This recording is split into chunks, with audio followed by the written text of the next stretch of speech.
대법원 2022년 7월 28일 선고 2020도 13705 판결 사건명 특정 범죄 가중처벌 등에 관한 법률 위반 절도 징역형의 집행유예를 선고한 판결이 확정된 후 선고의 실효 또는 취소 없이 유예 기간을 경과함에 따라 형 선고의 효력이 소멸되어 그 확정 판결이 특정 범죄 가중처벌 등에 관한 법률 제5조의 4, 제5항에서 정한 징역형에 해당하지 않음에도 위 확정 판결에 적용된 형벌 규정에 대한 위헌 결정 취지에 따른 재심 판결에서 다시 징역형의 집행유예가 선고, 확정된 후 유예 기간이 경과되지 않은 경우 위 재심 판결이 위 조항에서 정한 징역형에 포함되는지 여부 소극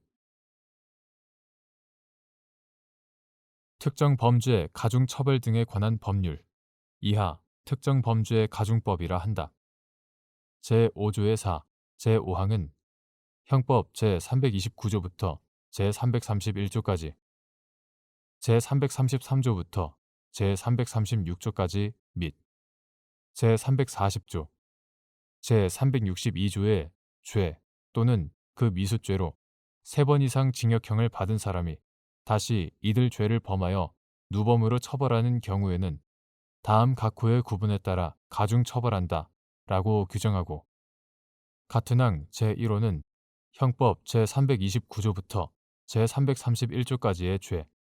미수범을 포함한다. 형법 제329조부터 제331조까지의 죄를 범한 경우에는 2년 이상 20년 이하의 징역에 처한다 라고 규정한다. 징역형의 집행유예를 선고한 판결이 확정된 후 선고의 실효 또는 취소 없이 유예 기간을 경과함에 따라 형 선고의 효력이 소멸되어 그 확정 판결이 특정 범죄 가중법 제5조의 4, 제5항에서 정한 징역형에 해당하지 않음에도 위 확정 판결에 적용된 형벌 규정에 대한 위헌 결정 취지에 따른 재심 판결에서 다시 징역형의 집행유예가 선고, 확정된 후 유예 기간이 경과되지 않은 경우라면 특정 범죄 가중법 제5조의 4, 제5항의 입법 취지에 비추어 위 재심 판결은 위 조항에서 정한 징역형에 포함되지 아니한다. 그 이유는 다음과 같다. 특정 범죄 가중법 제5조의 4, 제5항 제1호는 동종 범행으로 3번 이상 징역형을 받은 사람이 다시 누범 기간 내에 범한 절도 범행의 불법성과 비난 가능성을 무겁게 평가하여 징벌의 강도를 높여 범죄를 예방하여야 한다는 형사정책적 판단에 따른 것으로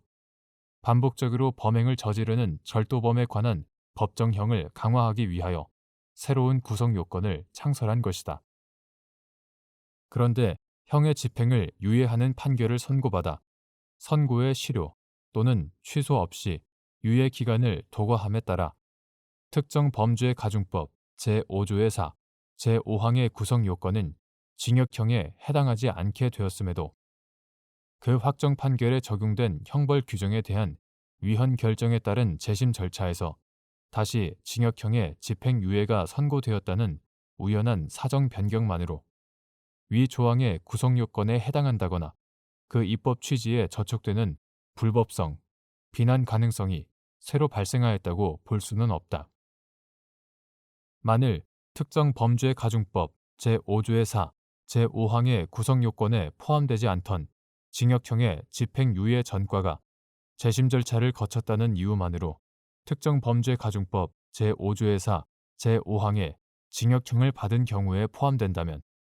헌법에 위반된 형벌 규정으로 처벌받은 피고인으로 하여금 재심 청구권의 행사를 위축시키게 되거나 검사의 청구로 인하여 재심 절차가 개시된 피고인에게 예상치 못한 부당한 결과를 초래하게 될 것이고 이로 인해 위헌 법령이 적용된 부당한 상태를 사실상 존속시키거나 이를 강제하게 될 여지도 있다.